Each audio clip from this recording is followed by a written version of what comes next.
સુરતના અડાજણ વિસ્તારમાં આરોગ્ય મંત્રીના હસ્તે મિલેટ્સ મહોત્સવનો શુભારંભ થયો।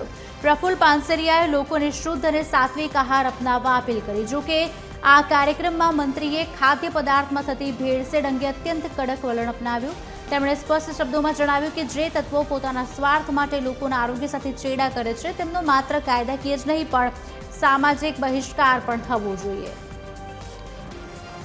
बदमाश लोको जे भेड़सेल करे छे, जे लोकोने अखाद्य खावानुं आपे छे, जेना उपर सरकार अने पोलीस तमाम तंत्र तो जागृत छे, पण आवा लोको जे पकड़ाय तेने सामाजिक बहिष्कार करवो जोईए अने समाजमां पण न स्वीकारवाय। कारण के सौथी मोटुं जघन्य कृत्य आ छे के जे केमिकल युक्त फूड लोकोने खवरावे छे, पोताना स्वार्थ माटे बीजानी हेल्थ बाबतना सेड़ा करी रह्या छे।